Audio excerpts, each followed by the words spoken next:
Round of applause for Calais.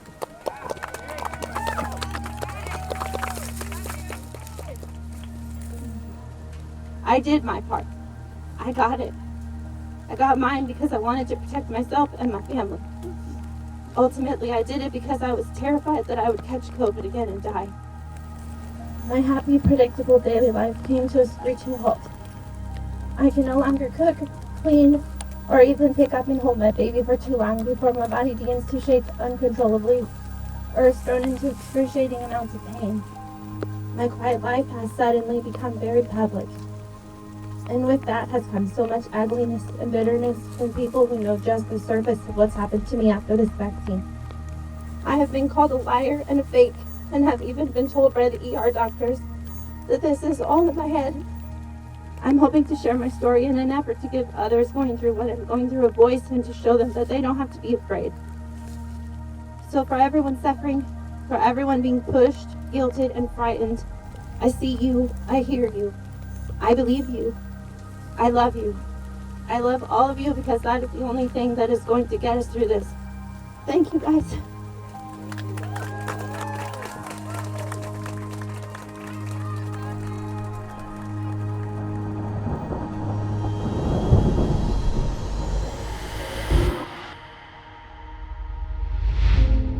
The storm is coming. It's rising up. The storm is coming. Did you get enough? Drug companies have spent $4.5 billion on lobbying and campaign contributions. In today's world, Big Pharma decides whether you live or die, and that makes them dangerously powerful. Mr. Chairman, it is a sad fact that we regulate industries such as machinery and automobiles far better than we do those that affect what may be placed in our bodies. Pfizer received the biggest criminal fine in US history for mispromoting medicines and for paying kickbacks to compliant doctors. They're getting paid by the pharmaceutical industry, by the very companies that they're supposed to oversee and to protect us from, that they're supposed to oversee, that they're protect us from. The storm is coming. Have you had enough?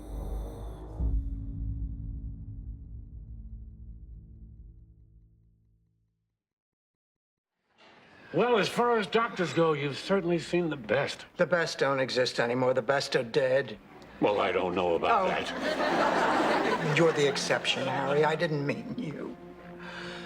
Harry, am I gonna die? I'm afraid so. My name is Brianne Dressen. I am a 41-year-old preschool teacher. Everybody, clap, clap, clap. Eyes on the teacher, hands in your lap. And mother of 2 young kids. I love you. Hello.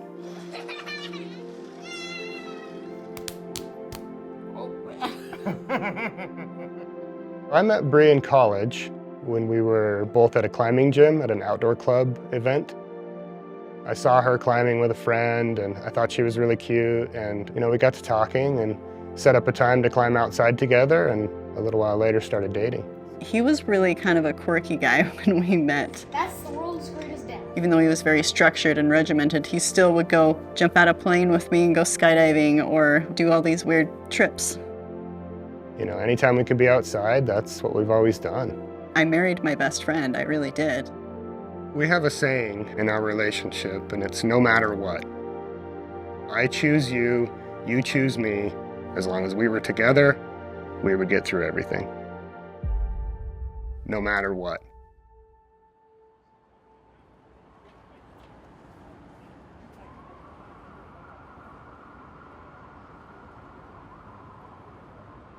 It was very scary because they were preparing us for something very bad.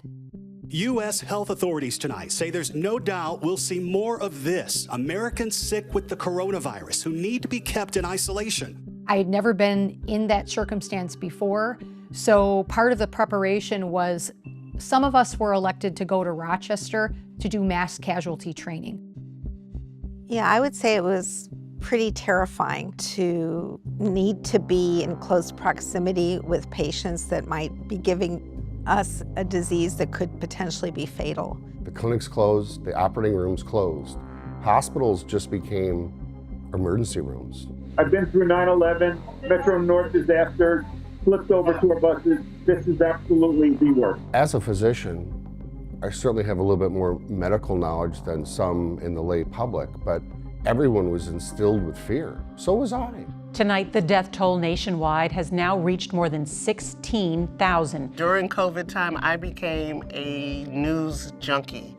I never turned my television off. Good evening, everyone. Tonight, we're becoming crushed under a tidal wave of unfathomable numbers. The United States now has the most cases of any country in the world, more than 83,000, which means it has surpassed. Yeah, so when COVID hit, we're like, you know what? We're going to rise above this. This is going to be a big deal. We're going to teach the kids that it's great.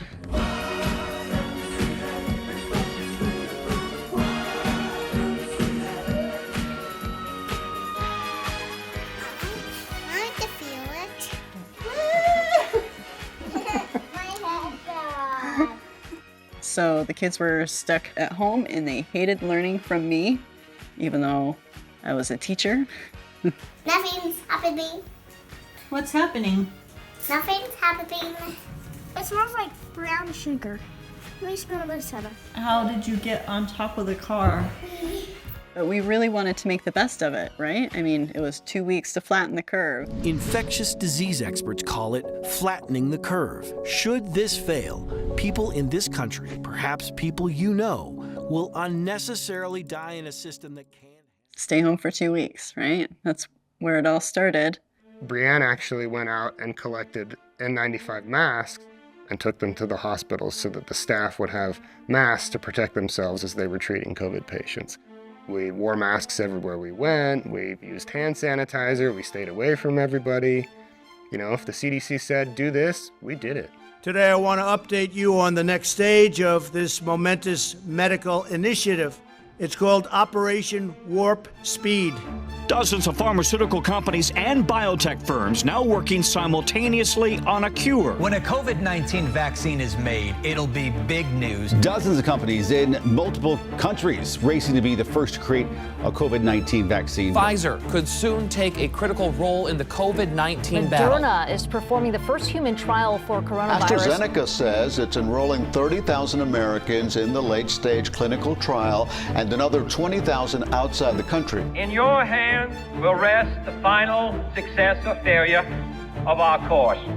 Ask not what your country can do for you. Ask what you can do for your country. So my friends are healthcare workers, and they found out about the clinical trial, and they said, hey, do you want to sign up with us? And I said, yeah. I qualified as high risk because of my preschool teacher job. There is no laughing in preschool. In normal times, it would take 10 to 15 years to get a vaccine to market. Now some companies have reached the clinical trial phase in a matter of months. I had been accepted into the trial, and then I didn't hear from them for like 5-6 weeks, and I didn't realize it, but at the time it was because the clinical trial had been put on hold because there were issues with AstraZeneca in the UK. Another drug company hits the pause button on its clinical trial. AstraZeneca is investigating what caused a patient to have a serious side effect. There was a case of transverse myelitis and a case of MS. The patient suffered from a rare spinal inflammatory disorder. This disease interrupts the messages that the spinal cord nerves send throughout the body, and this can cause pain, muscle weakness, paralysis, sensory problems, or even a bladder and bowel dysfunction. As soon as the trial resumed, I was in the first batch of people that got contacted to come in. Dr. Robert Frank says today, for the first time, 7 children between the ages of 12 and 15 enrolled in the Pfizer vaccine trial and were given a first dose. And first of all, I'd just like to thank you very much for volunteering for this trial, because without you, we never could do this very important research. Knowing that a vaccine was coming, I was excited. I was like, okay, this is going to end it. I wanted to be the first in line. Our kids actually came to us with it and said, you know, hey, heard this at school. Some of my friends went ahead and signed up for it, and you know, it looked good. We're pro-science, pro-health, you know, we're educated people, and we want to help.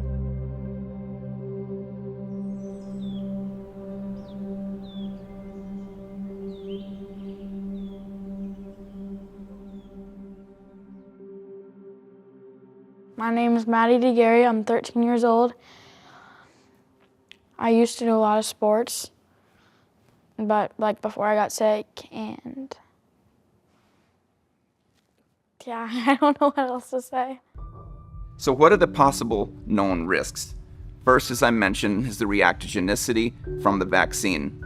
What we have seen is that if people are going to get symptoms, they seem to have fatigue, headache, and fever. The side effects were essentially the normal side effects from like a flu, having the flu. If you think about like when you had a bad cold and how you kind of feel like that for a day. And a lot of people said, well, why do you get those side effects? And I think about that really as showing that our body is responding well to the vaccine.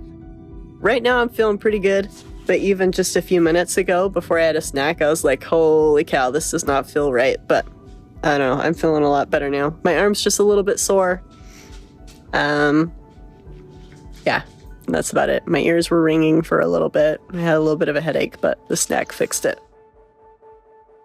It is a swing county. Trump won it last time. We expect it to be very close. This is what you can see. This is today's vote and what we're waiting on here, obviously. Later that night, my vision went double, and it sounded like I had seashells on my ears, so sound had become distorted. And I remember looking at my husband and just saying, something's not right. And starting to drop those results right now. It's because of the massive investment people are. It's until after the second shot that we really saw things get bad quickly. So what's going on right now? I'm shaking. What's wrong with your arm? There was electrical shocks going through her body. You couldn't touch her back. Her fingers were white, they were ice cold, swollen. I called the nurse line, told them what was going on, and they directed us to go to the ER. I mean, it was the scariest thing I've ever seen, but I honestly, at that point, I'm like, okay, she's in a trial, they're gonna take care of her. Like, that's what happens, you know, things can happen, they will figure this out, she will be okay. In the morning, the sensitivity to sound and light were still there.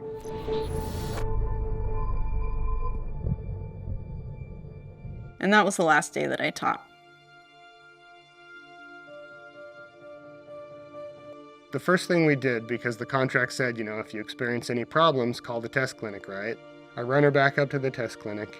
They do an exam and they say, you might have MS. So you need to go to a neurologist and get that looked at. They, you know, said, hey, you know, you're just reacting to the vaccine. This is normal. And they sent her home. Maddie. Hey, babe. Days and weeks had gone by after several trips to the emergency room. Well, now she started having syncope. She was passing out. Breathe. Come on, Maddie. Maddie. Breathe, breathe, breathe. Okay. Breathe, breathe, breathe. Maddie! I'm sorry. It's okay. I'm sorry. I think we might go back to the hospital today, okay?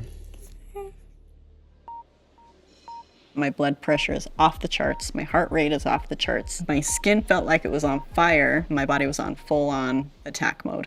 The neurologist came in and sat down on my bed and said, you know, COVID's a really hard time. It's a really stressful time on everybody. We see it here in the hospital, you know, it's really scary. And I think maybe what happened is you got really excited and you got this vaccine and you just kind of had a mental breakdown. Maybe you have anxiety. Why don't you just go home and try to relax? They blamed all of this on anxiety. If you look at her charts prior to this, she never had anxiety in her charts. They took the adverse reactions to the vaccine off the table.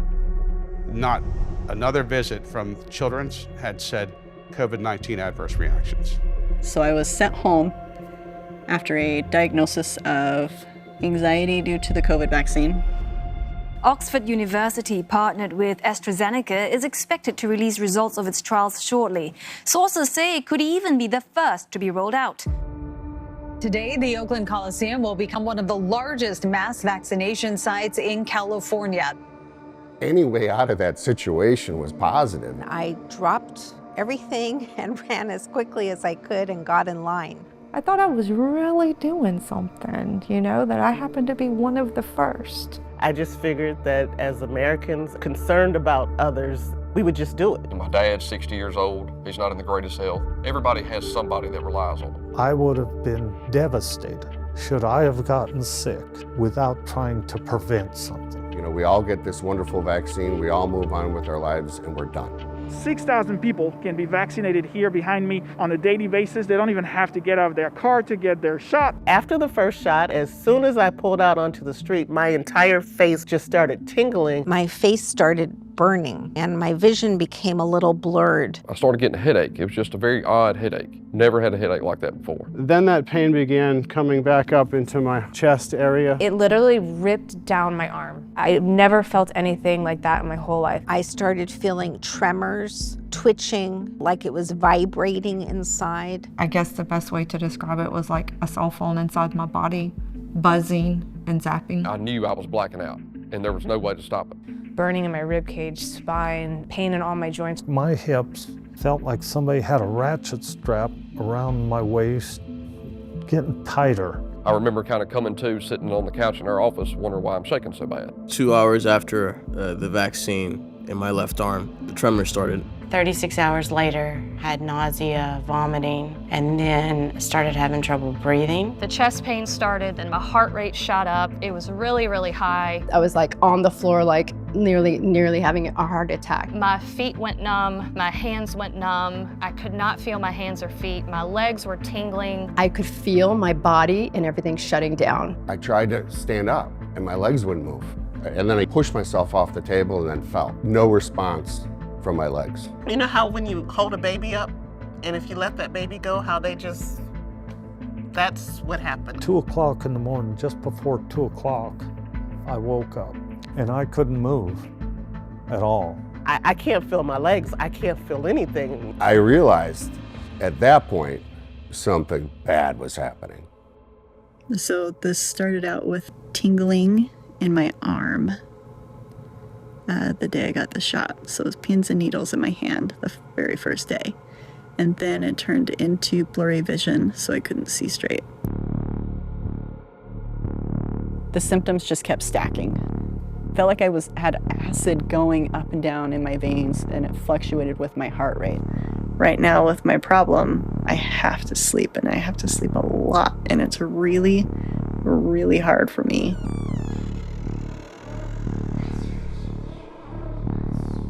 The kids couldn't be near her, they couldn't touch her. The sound of my pants walking by, the swishing of my pants was too loud. If you tried to talk to her, she couldn't say more than 1 or 2 words before just becoming overwhelmed and telling you to go away. This week marks 4 months of sickness, so I'm doing a lot better, but still a long ways from being independent, so. But, so that's gonna be my week. And then it turned into this incredibly super sensitive sound issue to where my ears are ringing so bad all the time that even just me talking right now is making my ears ring. She was removed from my life, my kid's life, from her own life. Just completely isolated, hollowed out, suffering. And we weren't getting any answers. It all changed the day of her shot. Brian is going to get his vaccine on Wednesday, so that'll be good. Because if he got COVID, there really wasn't going to be anyone here to take care of him.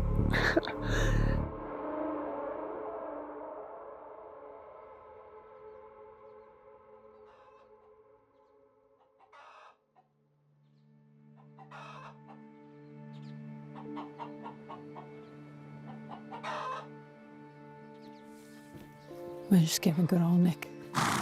There he is. Hey, buddy. I know. What are you doing? Come on, here. Here.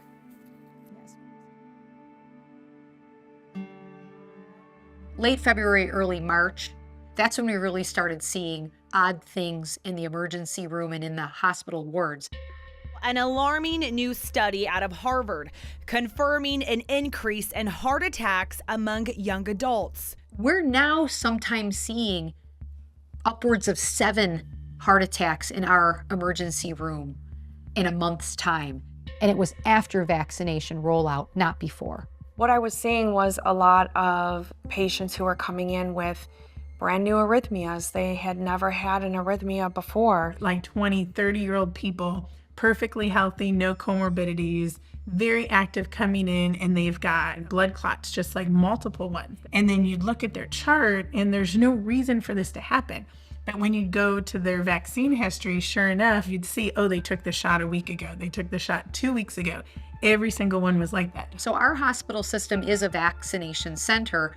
You sign a kind of a contract with the CDC. One of the things that you agree to is that you'll report any adverse side effects to the vaccine adverse event reporting system. I didn't know anything about what VAERS was, what it stood for, what our responsibilities were. That was never educated as part of the vaccine rollout. So I started learning how to report these patients on my own, and it was through a lot of trial and error.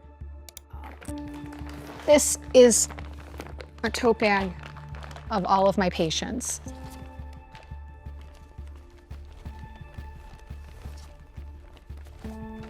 They just keep coming.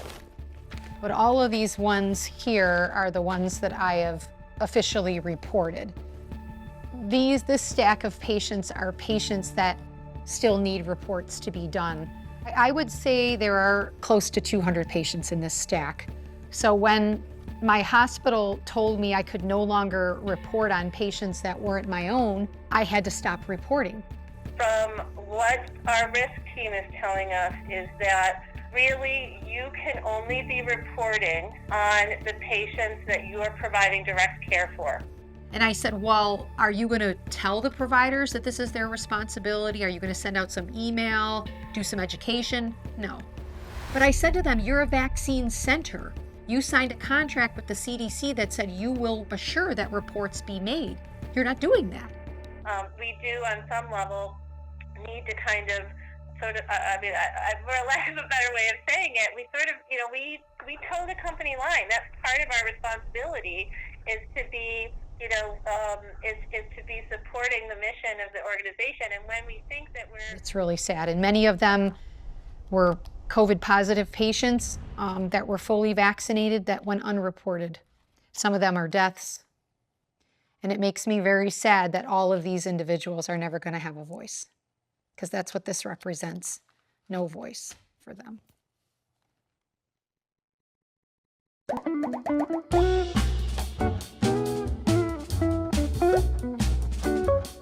It's important to know that in general, a report made to the Vaccine Adverse Event Reporting System, or VAERS for short, does not mean that a vaccine or specific batches or lots of the vaccine cause the side effect.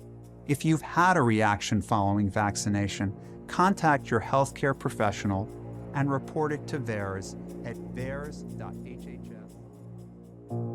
We had asked the principal investigator, hey, did you report this to VAERS? Because people kept asking me, and he said, we report it to Pfizer, who reports it to the FDA directly. We don't go through VAERS. I'm like, okay. When I asked for documentation, they would just ignore me. When asked about, did you report this information about the adverse side effects? And they said, yes, they reported it to their sponsor. Okay, can you give us the information? I would like to know what you reported. No, we can't do that. We already reported to our sponsor. The doctors that have seen her so far have not found something where they thought was research related, is what they all were telling me. One of the first ones says related to the vaccine trial. So, and it happens within 24-hour period, all this went down. So I find it hard to believe that you're trying to steer away from that. They kept saying, these are pre-existing conditions. This is something else. This is not from the vaccine. The vaccine doesn't have these side effects. When she was admitted, her blood sugar was at 42. She had lost 20 pounds, and then it got to the point where she couldn't swallow liquids. Maddie. They stabilized her. That's when they put the NG tube in. Maddie.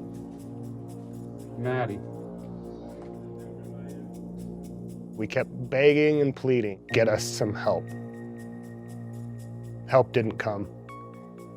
looking through any sort of scientific articles to try and figure out what do these symptoms mean. One in particular that was written by some doctors at the NIH. They published an article that said, we need to look out for neurological conditions after the COVID vaccine. These might be potential, so we need to watch for that. So I reached out to them and I said, I saw your article and you're right. And to my surprise, they responded right away. And within 3 days of my email, we were on a telehealth visit with several of their neurologists. And it was pretty eye-opening because it seemed like they were already aware. When the scientists chose to create the COVID-19 vaccine, they used an mRNA platform. And that mRNA basically hijacks our own cells' construction equipment to create a protein. And that protein they chose was spike protein. The problem with this is the bastardization of the concept and the tomfoolery with nature itself, genetics. According to the manufacturers, they used the spike protein from SARS-2 as the template. The mRNA template encodes to make a spike protein. And then you have spike protein, in some cases, trafficked or brought to the membrane of the cell itself. Those cells become tagged for destruction. When spike protein is lingering, either after having had COVID or after having had a vaccine or a series of shots, that spike protein can induce autoimmune phenomena. So when spike protein is lingering, the immune system is creating antibodies now against myelin, against the protective coating around the nerves, as well as in the brain. So unfortunately, they chose a protein that causes our own bodies to attack our own tissue. That's a problem.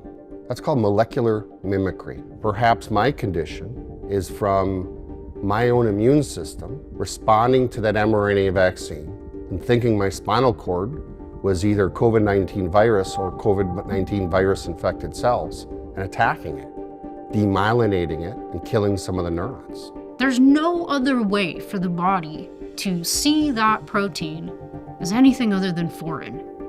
Wherever it's found, attack.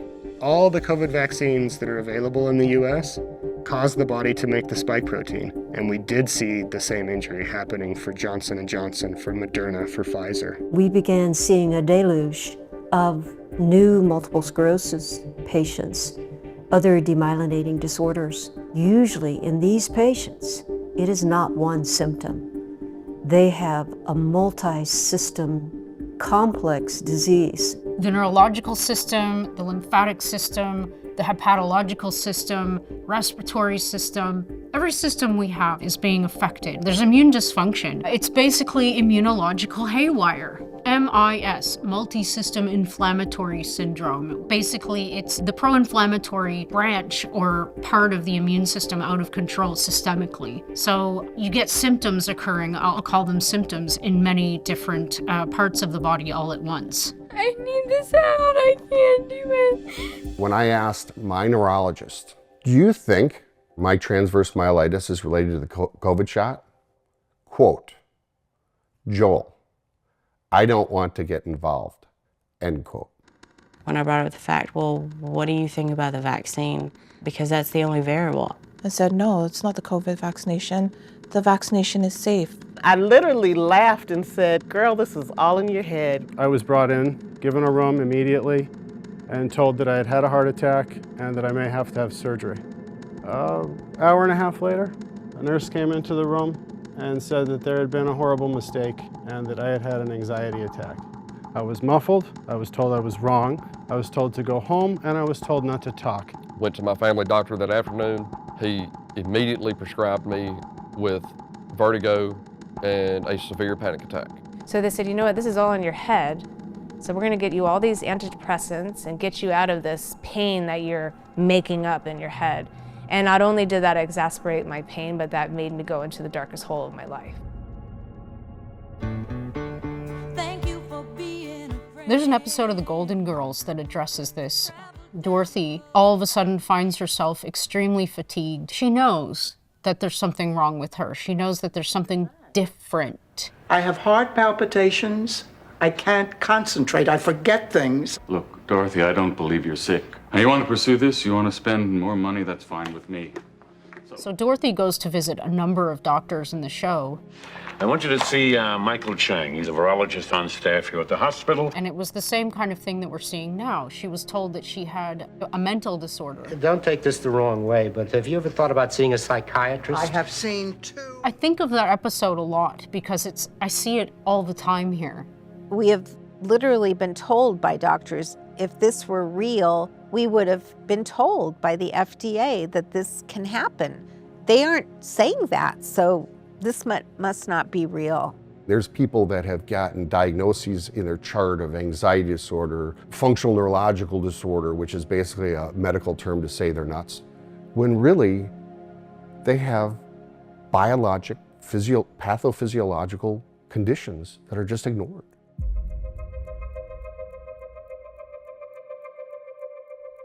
Number one diagnosis with these presenting vaccine-injured patients is something called functional neurological disorder, which I will tell you in this day and age is a dangerous diagnosis. Once that diagnosis is labeled in the chart, it's very difficult to get that erased. It's the first thing that these patients are identified as when they go back to the emergency room. CT scan came back normal. There was no growths or anything like that.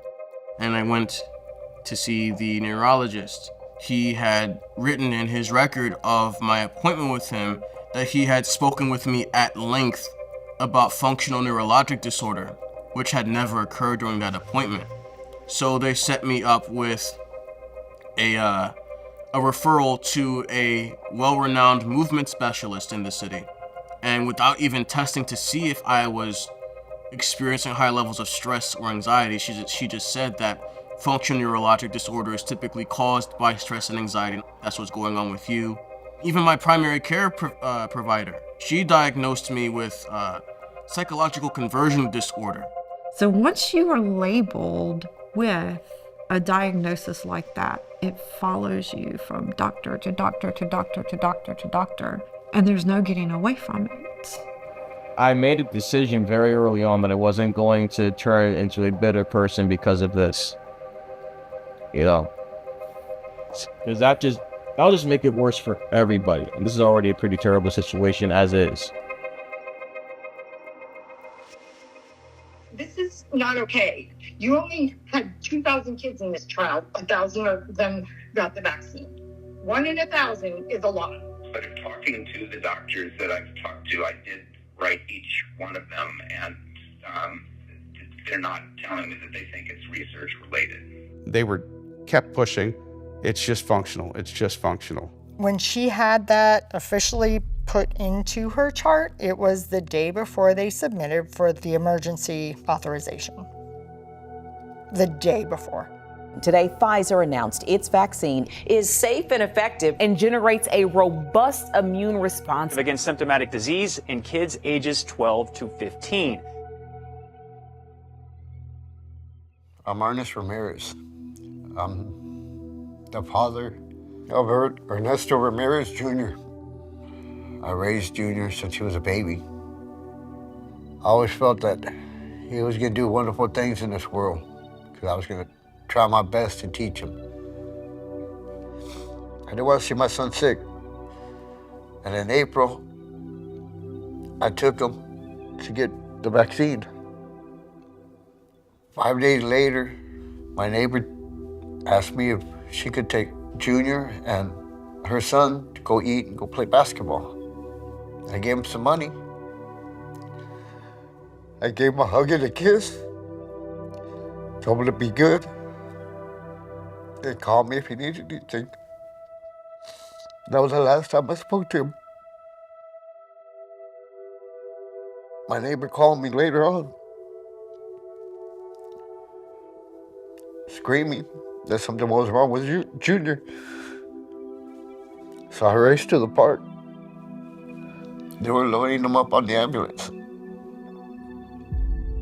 And when I got to the hospital, they just acted like nothing. They just said, "Oh, your son's dead." like it meant nothing. Now, what parents really care about is what's the worst thing can happen. We do know that for males under the age of about 30, there is an increased incidence, it appears, with the vaccines of a rare side effect of an inflammation, mild inflammation of the heart called myocarditis. And it's very mild. They go to the hospital, they're looked at, observed, given a little bit of ibuprofen, a pain reliever, and they go home, and they seem to be doing just fine in follow-up as in the studies that we've been looking at. A lot of the people with myocarditis, if they do tissue staining of people that have inflammation of their heart, again, myocarditis just means inflammation. What they'll see is it's full on staining, it's full of spike protein. And they've done pathology on teenagers who've died after receiving the vaccine, who've died from myocarditis. And what they find pathologically is that the heart inflammation does not resemble the standard heart inflammation that you'd expect from normal myocarditis. This is inflammatory, cytokine-driven myocarditis, similar to what you'd see in multisystem inflammatory syndrome. Look. This is my stomach content. Oh, lovely. Thank you.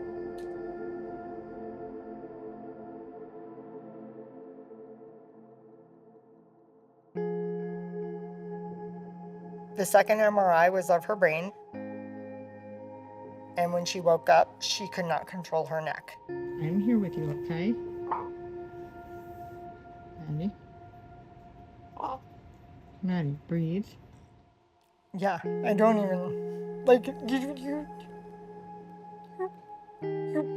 try to block it out because you don't want to remember that. From the beginning, they've ignored everything that happened to her.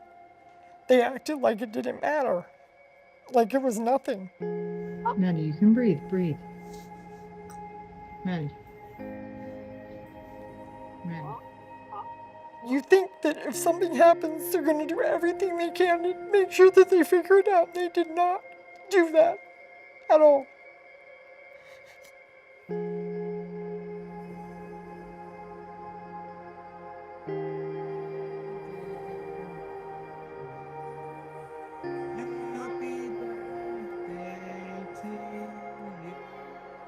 I didn't want to live like this anymore. How do I make this stop? This needs to stop.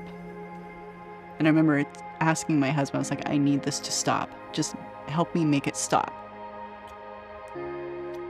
And my son, my beautiful boy, heard me say to my husband, just let me die. I just need to die. And that terrified him.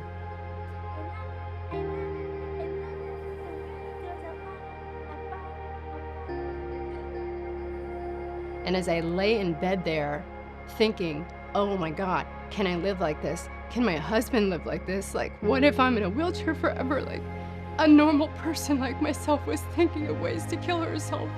That is not normal. And I'm not saying this for you to feel sorry for me. I'm saying this for people to understand to the depths of which this is beyond frightening.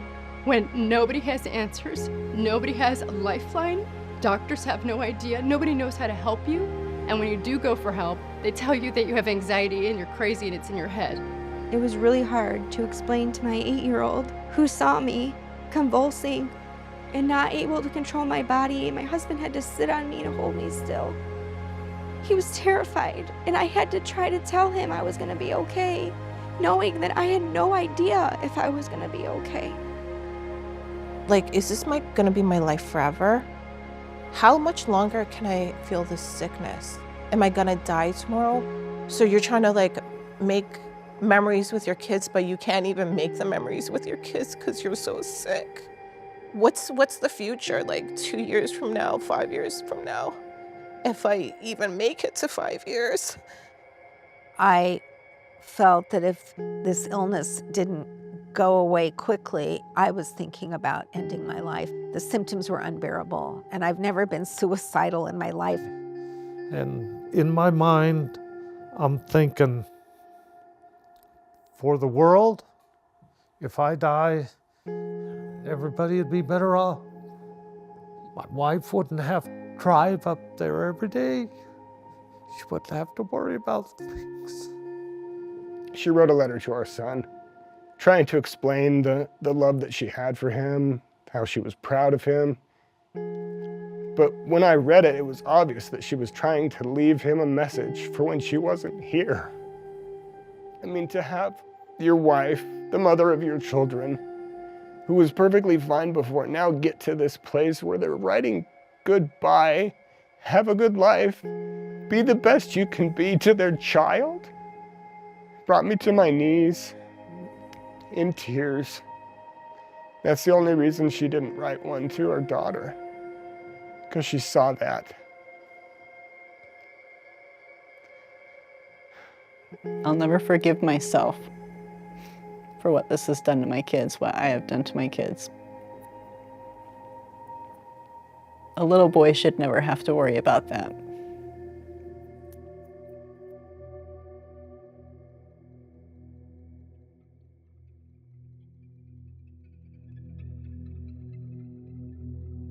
This is real. I have located several people that pretty much have some of the similar issues that I have. And the only thing that they've done different was receive the vaccination. We're supposed to work with my neurologist here with the NIH, and the NIH was recommending steroids, IVIG, plasmapheresis, those types of remedies. And my home team here wanted nothing to do with it. When we went to the NIH, it was, we're going to figure out what this is, we're going to find out what helps, and we're going to tell everyone about it. That's what they were promising. They told us that they were going to publish the data they were gathering on us. It felt amazing to be selected to go. They selected medical professionals, and for some reason, me. NIH diagnosed her with non-length dependent neuropathy, severe postural orthostatic tachycardia syndrome, post-vaccine neuropathy, tinnitus, and short-term memory loss. And the IVIG has really helped to knock that down. Here is my packet of IVIG. So this is a bunch of immune cells in here. It's not a silver bullet, it's not the cure, but it definitely is giving me my life back. So in March of 2021, I crossed paths with Dr. Denise Hertz. And she is a fierce force for good. She was injured by her COVID vaccine. And she had found 3 or 4 people at that point that were like us. Hey, Denise, it's good to see you. Hi, Bree. Good to see you too.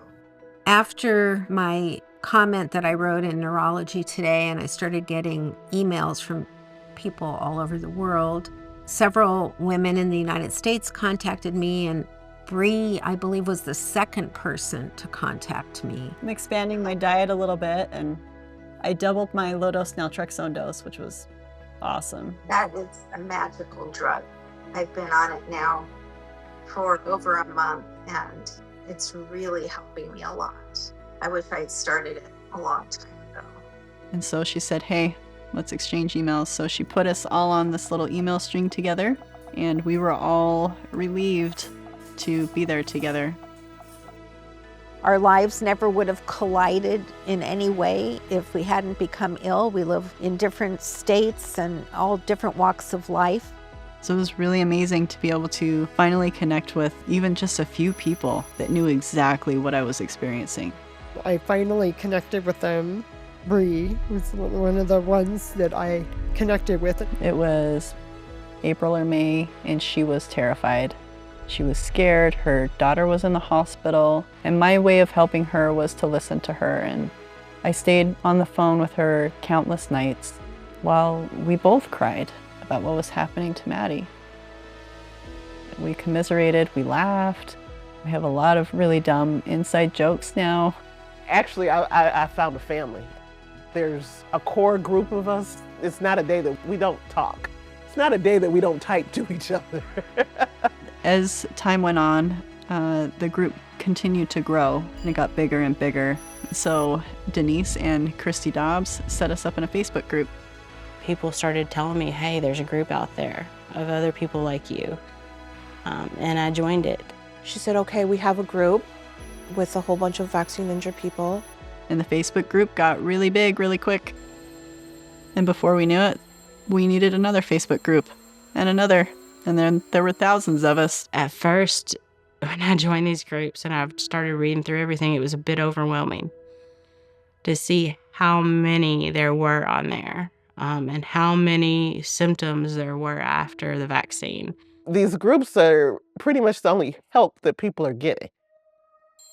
Denise Hertz is on an email string with the heads of the NIH, the heads of the FDA, and the CDC, and they're all telling her, hold off, don't say anything, just give us a couple of weeks and we'll figure this out. If you look at VAERS database, there are more than 1,000 neurological side effects already reported. And that was March of 2021. They flew COVID vaccine injured into the NIH to be researched because of our injuries. They told us that they were going to figure this out. So we told everybody, hey, just hang on. Help is coming. The NIH is going to publish. And then that would open up the door for everybody to get care. We've been at battle against the pandemic, and there's been damage. Seems reasonable to say, let's help these people. So the NFL player gets on the phone with a senator and it's like, hey, check out these videos. I'm Ron Johnson. I'm the U.S. Senator from Wisconsin. Originally, when I heard that Ken called me, I just called him up. He's a Green Bay Packer Hall of Famer. You know, I know who Ken Ruckers is, so this is kind of cool. My name is Cheryl Rutgers. I live in Oregon. I'm a wife, I'm a mother, and a grandmother. His wife, Cheryl, had suffered a vaccine injury, and he just wanted to know, is there something I could do to help? I want our neurological injuries to be recognized and acknowledged by the CDC and the FDA. This is a group of people that have a very simple request. They just want to be seen. They want their stories heard. They would like to be believed. I told Dr. Nath at the NIH that I was going to do that press conference, and he commended me for my advocacy. And he told me that there were two things that the world needed to know, and one is that this was treatable and that early intervention was key. I just wanted to say thank you all for being here to hear these stories. As you can see, we are like family. We have suffered together for so long in a way that no one understands but us. Unfortunately, all I could do was create a platform and hopefully trigger some compassion. We are asking to be seen, we are asking to be heard, and we're asking to be believed. Thank you.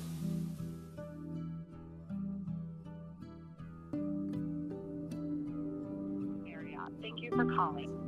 Wait, I gotta hide so I can like the following option. Where are you hiding? For corporate or group sale. Wait, no, I don't. For you, press 1. After the press conference, we went back to the hotel, and because of my own problems, I had to go lay down. So it's like, I'm gonna go back to my room and lay down. And Maddie actually climbed up into the bed with me, and we just laid there and hung out like we were old friends. Good, I got it. No! Yes! Yes! Yes! No! Yes! That experience was worth it just to give Maddie a sense of belonging, because that was the first time that she had interacted with anyone who had had an adverse event to the COVID vaccine. I don't even know how to explain it. It's like she made Maddie feel like normal. We talked about boys and all the normal things that, you know, teenagers should talk about. And so she finally felt like she wasn't alone. Hello, thank you for calling. Monica, I can help you. Hello, She makes me want to keep fighting and to fight harder.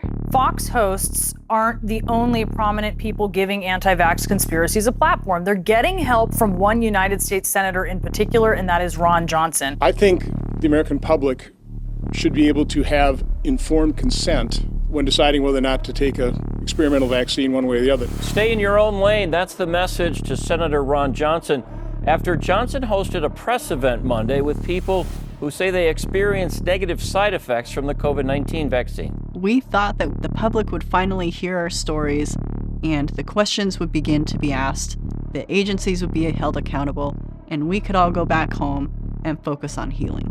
I was hoping that those news reporters would hear the stories and have an ounce of compassion, but that's not how they treated the story. Johnson pushes the conspiracy theory like, what?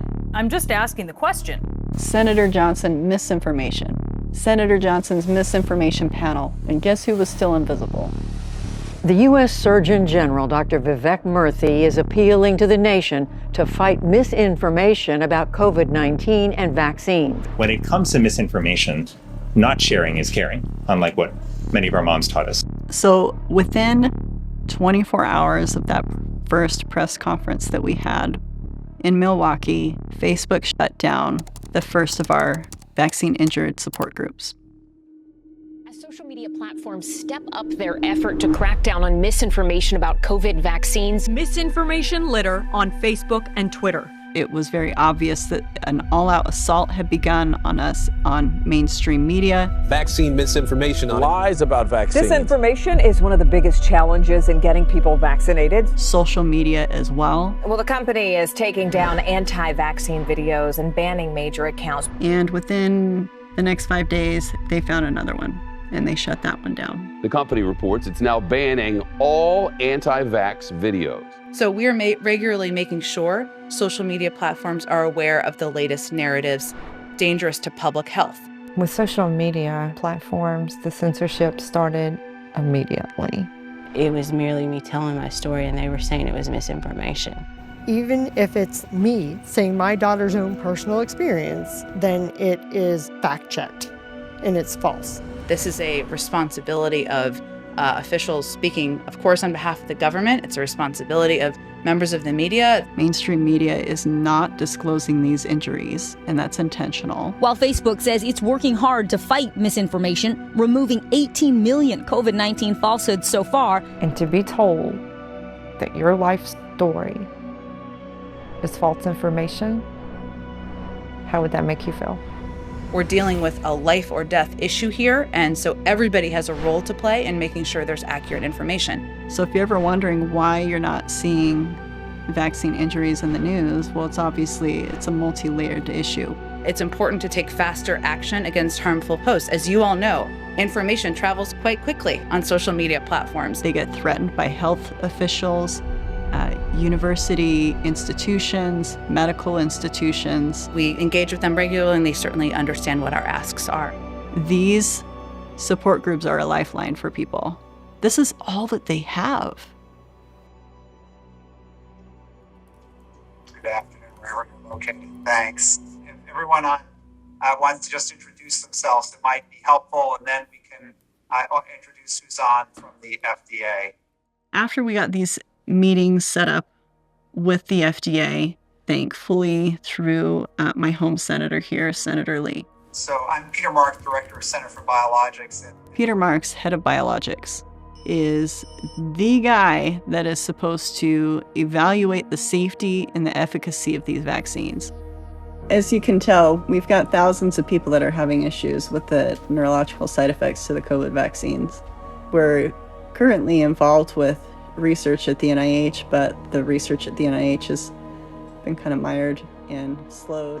I confirmed with Janet Woodcock, the head of the FDA, as well as with the researchers that we were working with at the NIH, that I knew that they were talking to each other. And after that, NIH went radio silent.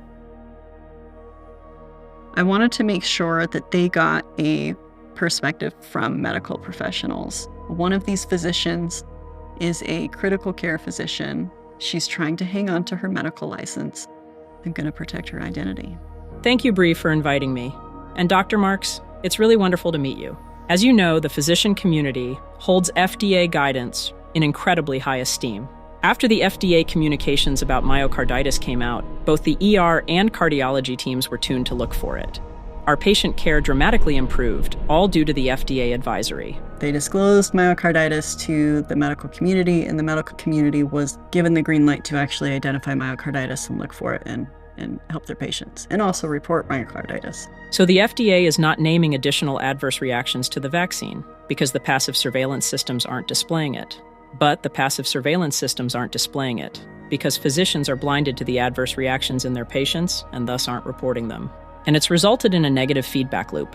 And I believe that this loop is the reason why we are having a hard time getting recognition from the FDA regarding our neurologic reactions. So we are really hoping to have a conversation with you that has more specific details with how the FDA has looked into things such as small fiber neuropathy, dysautonomia, and general neuropathy.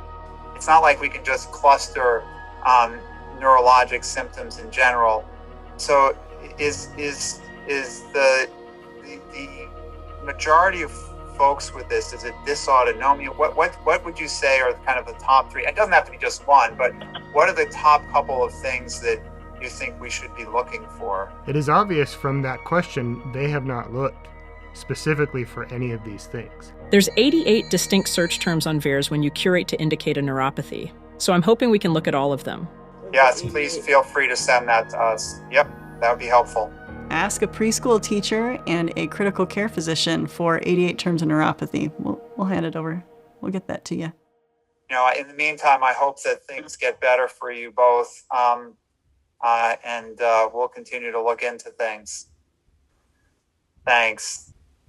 Now, concerns are growing in Israel after some fully vaccinated adults got infected with the coronavirus. The country had one of the fastest vaccination programs in the world, but now cases there are rising again, fueled by the Delta variant. Breakthrough case numbers are on the rise due to the Delta variant. 469 cases in Massachusetts, 74% were fully vaccinated. Delta came to the United States and started evading the vaccines.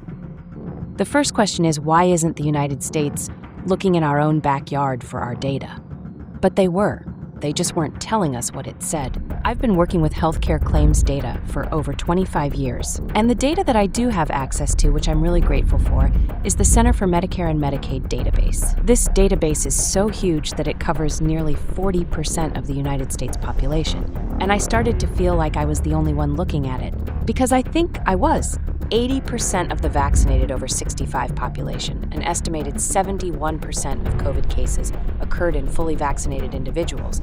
You're not going to get COVID if you have these vaccinations. The breakthrough rate was 62%. What this says to me is the vaccine wasn't working, and they lied about it. Recent data indicates there is only one confirmed positive case per 5,000 fully vaccinated Americans per day. Instead of Rochelle Walensky, Janet Woodcock at the FDA, and the President of the United States being open and honest about the limitations of the COVID vaccines, they redirected all of that anger and frustration on the small, unvaccinated minority. So then came the pandemic of the unvaccinated. Pandemic of the unvaccinated. This is becoming a pandemic of the unvaccinated. Pandemic of the unvaccinated. Now, that's what the CDC says we're dealing with as the U.S. sees a new rise in COVID-19 cases. What we really need to do at this point is to make vaccination the easy choice. It needs to be hard for people to remain unvaccinated. Now we need to go to community by community, neighborhood by neighborhood, and oftentimes door to door, literally knocking on doors, to get help to the remaining people protected from the virus. Tonight, a new study on the COVID-19 vaccines found more cases of heart inflammation than expected among members of our U.S. military. My name is Lieutenant Colonel Teresa Long. I'm a Army flight surgeon, and I have a master's in public health. I'm an aerospace and occupational medicine specialist. Right out the bat, when they came out and they just had this stance that it was safe and effective for absolutely everybody, it was just blatantly absurd. Medical experts say side effects from vaccines nearly always occur within a couple weeks of a person being vaccinated. Most adverse events occur within about a month and a half of vaccination. So I think we were hoping that if we see major ones, we'll see it then. People got their first vaccination, and then they had to wait 2 weeks, and then they got their second vaccination. And according to regulators, they weren't vaccinated until 2 weeks after that. For the first 2 weeks after you have been injected, you're classified as unvaccinated, and that's true after the second dose in the case of a 2-dose vaccine. 30 days past vaccination administered within the past 30 days. That's what that says. It's a statistical sleight of hand, delaying the time at which they assign the word vaccinated to an individual. If you then compare on a chart people who died who were unvaccinated and vaccinated, we would be shown a wrong cohort of people that died after vaccination. We're actually seeing vaccine injuries But according to their own established timelines, these people were unvaccinated. So every time you go in to see your medical provider in a clinic, you have to assign a diagnosis code to why you were there. This person had a pretty normal health life up until the time of the vaccine. 6 days after the vaccine date, they have a cardiac arrest and they die. But what's also important to note here is the secondary diagnosis. They have coded a T code, which is poisoning by unspecified drugs, biological substances, accidental. What does this mean? What if they died because they had an anaphylactic adverse event to the COVID shot? I highly doubt their primary diagnosis is going to be adverse event to COVID vaccine. First of all, the code doesn't exist. That's how these numbers can be manipulated. They can be manipulated so we can't search them, but they also can be manipulated to really hide them. The distribution of the data is not being portrayed properly because the definition is wrong. It's flawed. It's intentional. The pandemic of the unvaccinated was, in fact, a pandemic of vaccine injuries. That is the pandemic of the unvaccinated. I kept having more and more unusual things coming up in our population. More and more people kept coming and talking to me about their horrible side effects from the vaccine. I stop and I think, I should go look in that database, the DMED. So I get on the computer and have access to it, and I start plugging in ICD codes. And the numbers are just unreal.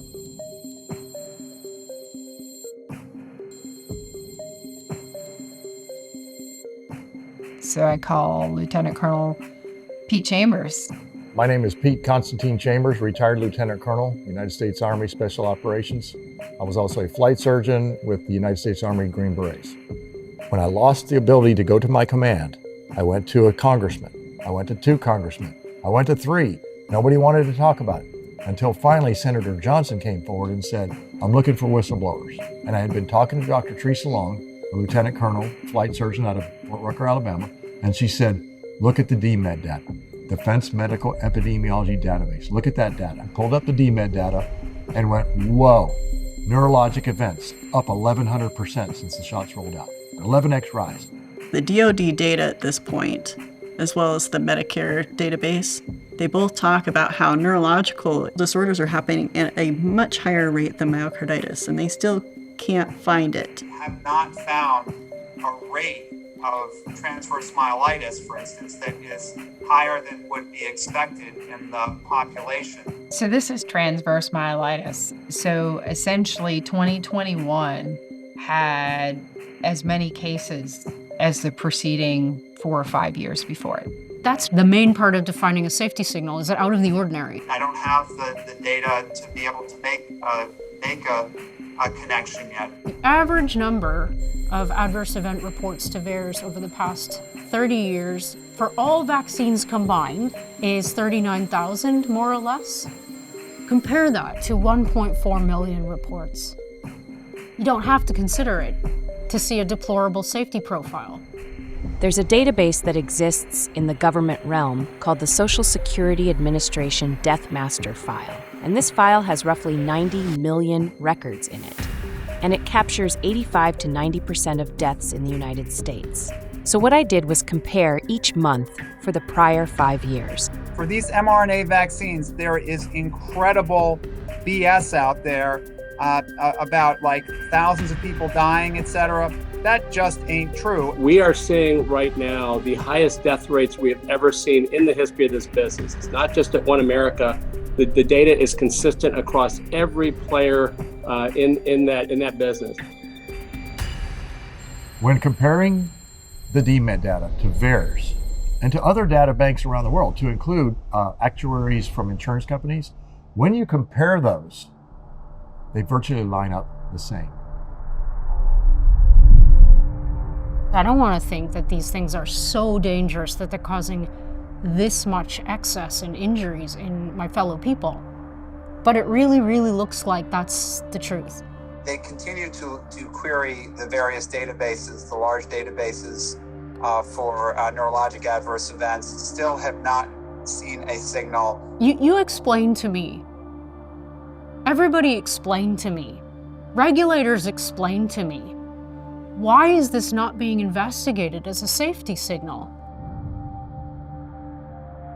Wow, yeah, we need a lot of answers from a lot of people. And then she started work because she's 16. That was her first job, and then her legs just like buckled on her, and then these falling incidents started. Okay, yeah, so that's POTS then. Every single day. Why it is the responsibility of sick people to do this is beyond me.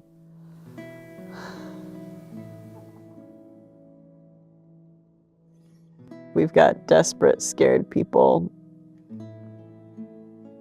Yeah, this kid deserves better. Maddie deserves better. Well, good morning and welcome. I first want to thank all the participants. Many of these individuals have a very difficult time traveling. As Bree and Maddie and Stephanie are well aware of, telling the truth in today's cancel culture is not necessarily easy. We came up with this idea for a panel with lots of experts and lots of injured. That's when we decided to call Senator Ron Johnson. It's a real shame that we're having to hold this roundtable. Had government officials, the heads of our healthcare agencies, had they been doing their job, had they been honest and transparent with the American public, we wouldn't be here today. We have turned all the data into information. We need to keep building on it and building it and building it until it's irrefutable and it can't be ignored. Vaccine injuries are rare and mild until one happens to you or your loved one.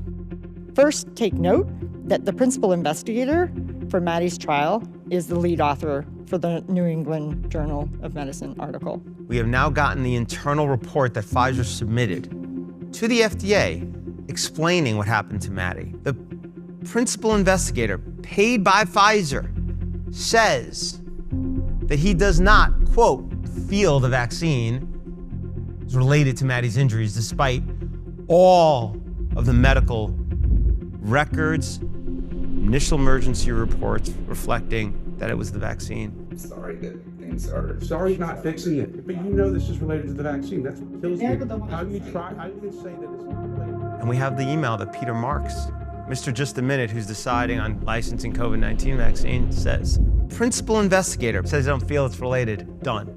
That was it.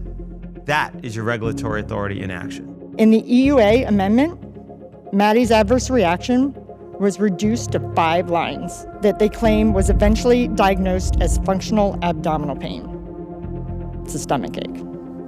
Because my reaction was so severe, AstraZeneca told me I was not allowed to get the second dose.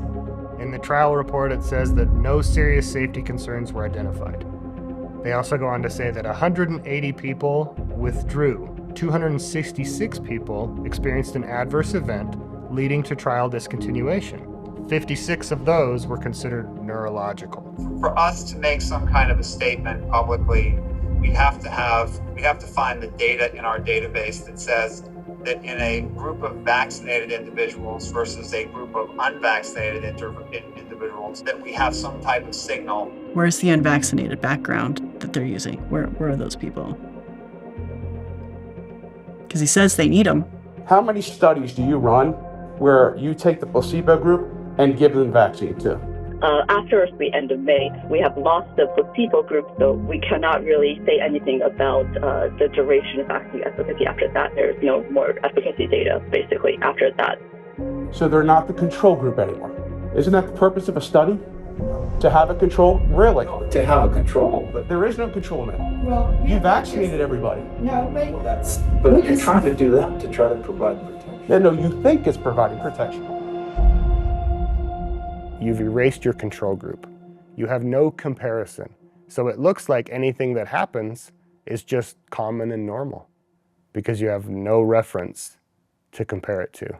Well, I think the term deliberately deficient by design is appropriate. I, along with several injured physicians, continued to reach out to the FDA through emails, phone calls, We did video conferences with Peter Marks and Janet Woodcock, constant emails with Janet Woodcock and myself directly.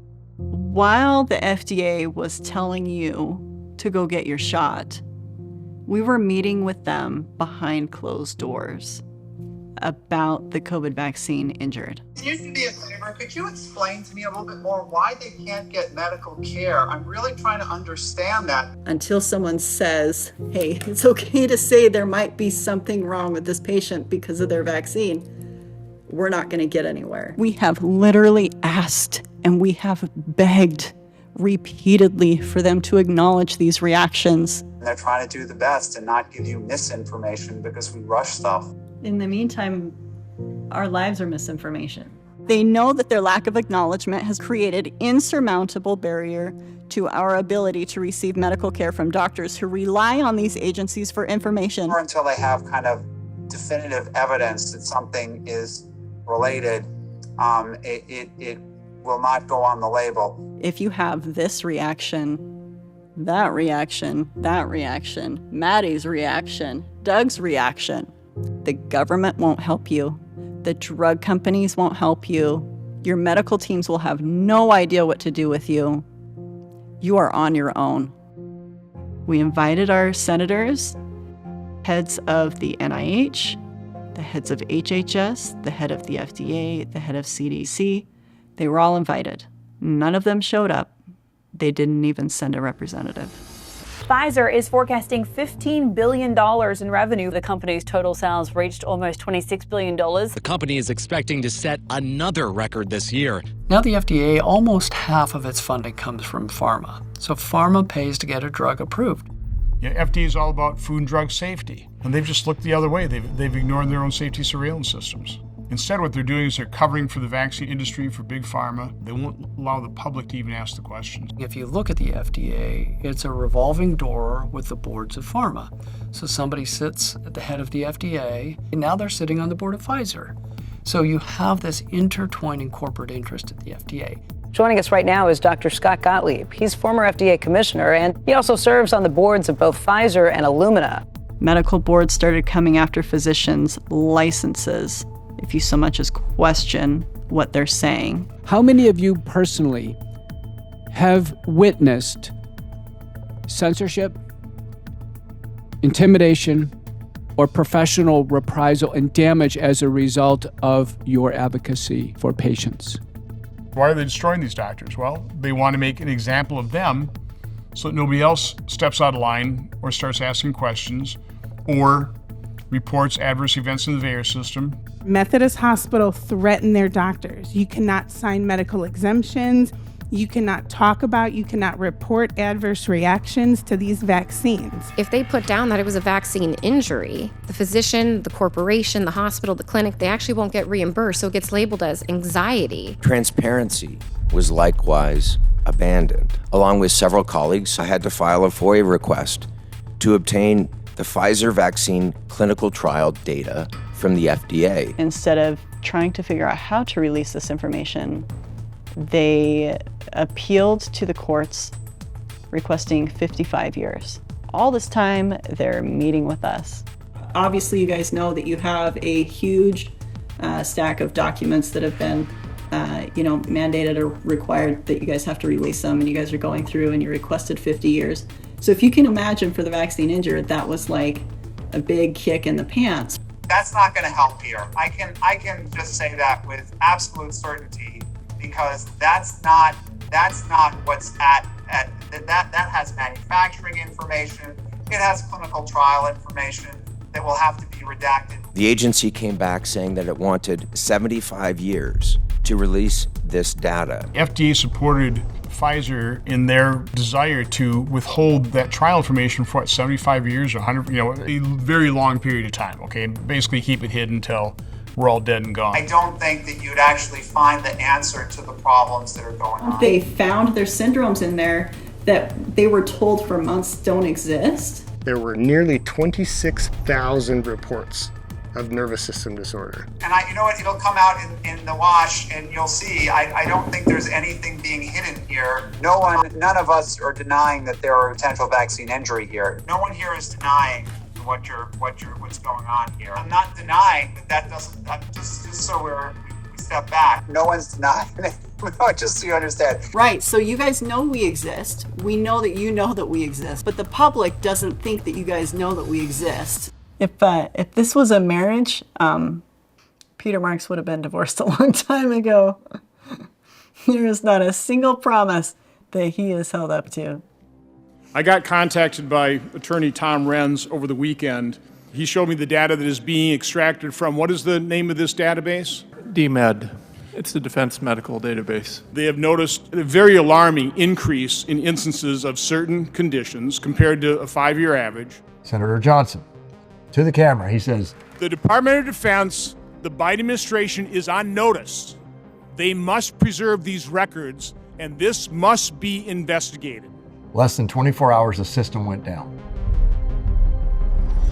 We couldn't get on. We couldn't find anything. We couldn't do anything. About 48 hours later, it came back up. The database was frozen by the DoD.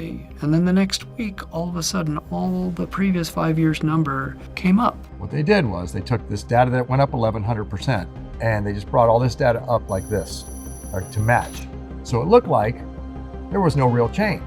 So are we really to believe that the United States military, a younger, healthy population than the general U.S. population, had an incidence of pulmonary embolisms almost 3.2 times the national average? And we just didn't know that we had a problem with pulmonary embolisms in the military? They thought they pulled one over on us. They didn't. They didn't, because then we went back and looked at data from 2001 to 2015 and showed where they shifted the data and cheated. You have to understand that once you have the most accurate data system in the world glitched, it's no longer useful to us. Mr. Kennedy, in your opening statement, you introduced us to this word malinformation. The term malinformation was coined to describe information that Facebook and Twitter and the other social media sites understood was true, but that the White House and other federal agencies wanted censored anyway for political reasons. If a government can silence criticism, it's a license to commit any other kind of atrocity. You can just sweep all the other rights away and nobody will know about it. We did generally defer to the government on some of these policies that in retrospect I probably wouldn't, knowing what I know now. The first right that they took from us at the outset of this pandemic was the right to speak. Anything that says that vaccines might have side effects, you basically need to take down. White House Press Secretary Psaki stated, and I quote, "We are in regular touch with these social media platforms." Facebook should provide publicly and transparently data on the reach of COVID vaccine misinformation, not just engagement, but the reach of the misinformation. We're flagging problematic posts for Facebook that spread disinformation. Psaki also stated that we have proposed that they create a robust enforcement strategy. Create a robust enforcement strategy. Who's telling you to take down things that it was that talk about vaccine side effects? It was people in the Biden administration. We've seen many pages of emails between Mr. Flaherty and social media platforms where he relentlessly badgers them to increase the censorship of ordinary Americans' free speech on social media, and he gets results. Who is Rob Flaherty? His level is deputy assistant to the president. These people from the Biden administration would call up our team and scream at them and curse. You see the platforms agreeing to censor things that are truthful, that do not violate their policies at the behest and at the pressure of the White House. The Virality Project would send reports every single week on everything going on in the United States and even the world that would cause vaccine hesitancy. Little did I know that my moves, everything from the meetings that I was having with Senator Mike Lee, the briefings that we had with Senator Ron Johnson, all of it was being tracked and sent in a lovely little package to brief the White House. Then Robert Flaherty was the one that took that information and told social media who they needed to silence. We see email after email after email from the White House, from Mr. Flaherty, pressuring specifically Facebook, but also other social media platforms to take down disfavored viewpoints. And the emphasis in those emails is on true content. They pushed us super hard to take down things that were true. Any truth, any information that just might increase vaccine hesitancy is not allowed. The true content is what they perceive to be doing the most to undermine the narrative that the White House favored at the time. Once you start censoring, you're on your way to dystopia and totalitarianism. There's never been a time in history when we look back and the guys who were censoring people were the good guys. Thousands of anti-vaxxers marched against mandates on the National Mall to protest vaccine and mask mandates. The Defeat the Mandates rally was largely organized on Facebook and some internet forums. And extremist websites that spread COVID misinformation. Thousands of far right-wing nuts joined thousands of far left-wing nuts for what was billed as a Defeat the Mandates rally. And you'd think at this point... Whatever political party you identify with, you are welcome here. If you are vaccinated or unvaccinated, you are welcome here.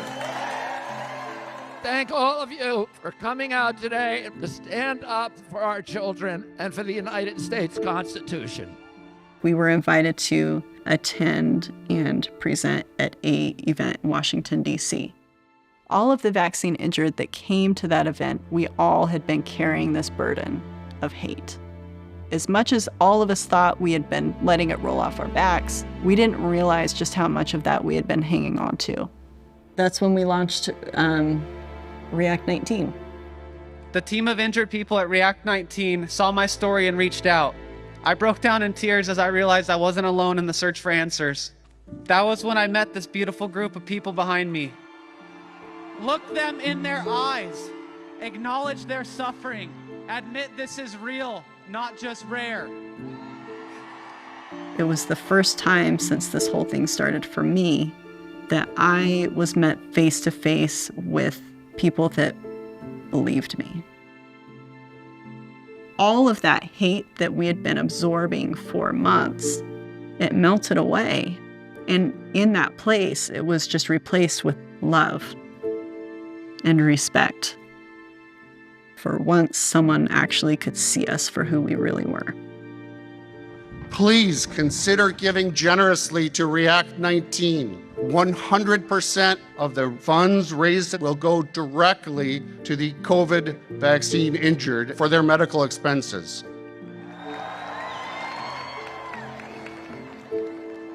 A big, we did it. We launched the compensation fund. Now, going into these events, we can say, look, this program is running. Not that it will run, but that it's running. We have no corporate donors. It's all independent, everyday people that are contributing to get these people better. We're doing the government's job with no money and a lot of power against us. There's a young girl that was misdiagnosed as functional neurological disorder. Basically, she was told she was crazy. She was actually admitted to an inpatient psychiatric ward for 3 weeks. We got involved and ended up getting her a grant for $10,000. She gets IVIG, brain fog goes down, psychosis starts to wane, she gets up and walking. She's no longer in diapers, she's no longer in a wheelchair. Reading the stories of the injured and when we read these applications is heartbreaking.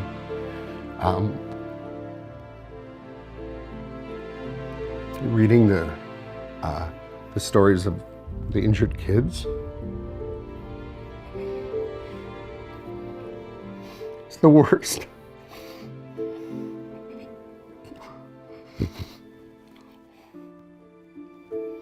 But, I mean, it drives me to continue to move forward and to help whoever we can.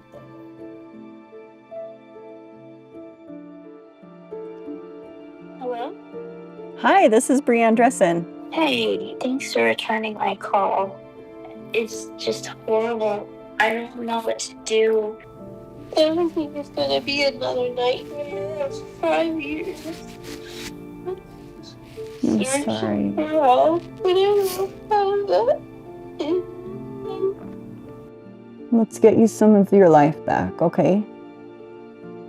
Does that sound like a plan? Yeah. There's so many people that's suffering too. And no one believes them. This was when I was really all alone and everyone was telling me I was crazy, and I was kind of begging the universe for it to be MS. I would just be like, it's make it something that's popular and I'm not like outcast. Yeah, no, it's not the most taboo thing to happen to me. Good thing is I've come a long way since then, so that's actually a good feeling.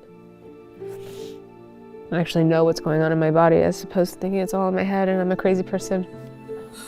I don't understand. I'm so frustrated. I'm so angry. It is really hard to watch this. It's that connection of that PTSD that has just developed through the years of this. I luckily stumbled across the U.S. Senate hearing where Bree was speaking, and that's when I found Bree. And I was just in awe of her. And a lot of her symptoms were very similar to mine and the hell that she was going through, and she's very similar age to me, so I really resonated with her. I didn't want to do this, I didn't. But it's the task at hand, and I'm really stubborn, so I'm gonna keep going.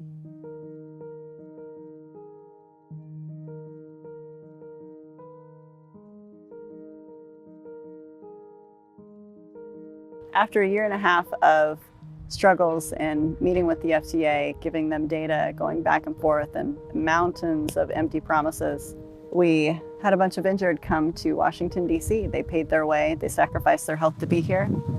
And I'm happy to start. I'm Peter Marks, Director of the Center for Biologics Evaluation and Research. they hid behind a monitor once again. I really appreciate hearing what we heard today, and we'll continue to work towards trying to understand what is, the safety profile of these vaccines as best as we can. We don't have any secrets here. I take what you said today seriously, and we will continue to work through this. So thank you. Take care. Thanks.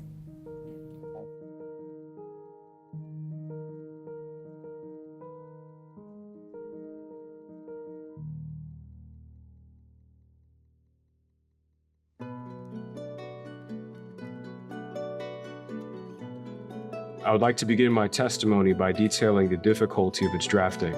On June 23rd, 2021, I went to obtain my second COVID vaccine. I did so because I believed that it was in my best interest to insulate myself and my family. I went as a whole, healthy and optimistic young man. I went and left there a cripple. I was dismissed, insulted, and felt utterly abandoned by the most advanced medical system in the world. My single mother and younger brother have lovingly walked through this journey with me, but I cannot help but recognize that my disability has in many ways expanded to them. We have suffered together through displacement, hospital stays, ambulance rides, specialists, struggling to maintain what normalcy can be availed to us. I could go on. The allotted time is far too short to give full breath to the horrors I've experienced and to all that I have lost. But in my final moments with you, I ask, how long? How long until we are acknowledged? I have faith that something can be done, but we must be willing to look at this. People must be willing to look at us with open eyes and a compassionate heart. Again, I ask, how long? It's hard to tell our stories. It's not easy. But we're going to fight and we're going to stand for truth. Our lives depend on the truth coming out. I don't have to be out here in the world fighting or trying to protect people, but I do. I choose it. I choose to do that for my son in his honor. Because if I don't stand up and speak, who's going to do it? It's just, I feel it's the right thing to do. The hope in all of this lies in, and this is what the injured keep pushing for, right? Recognition. Because once it's recognized and acknowledged that this is happening, the conversation can start, right? Dr. Budd, I came to you sick and scared, and you dismissed me. You didn't have the answer, and instead of saying, I'm sorry, I don't know what's wrong with you, you made me feel crazy, like I had made it all up. You dismissed me. Is that your caring profession? Is that healing? No one deserves that kind of treatment, Dr. Budd, no one.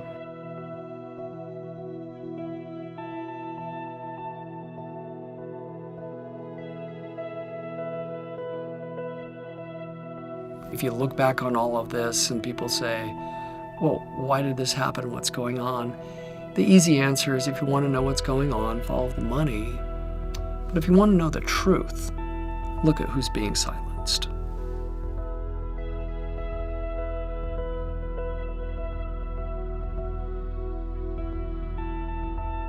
We are a long way from the end of the story. The battle has only just begun. This movie, it's going to be labeled an anti-vax movie.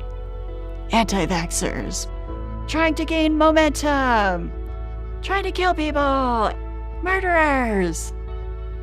It's coming. This is what a murderer looks like.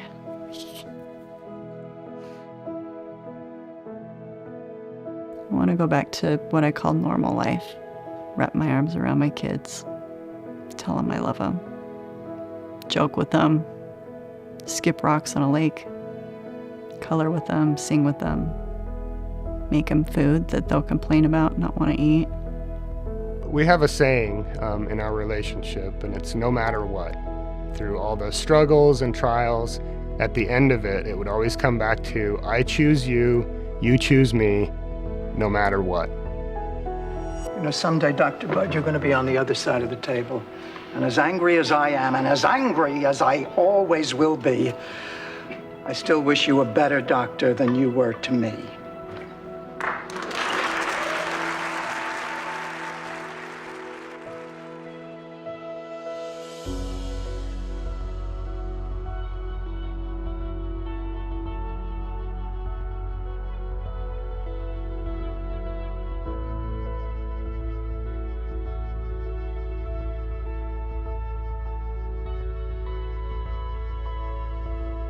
I'm not going to give up. I'm not going to give up on these people.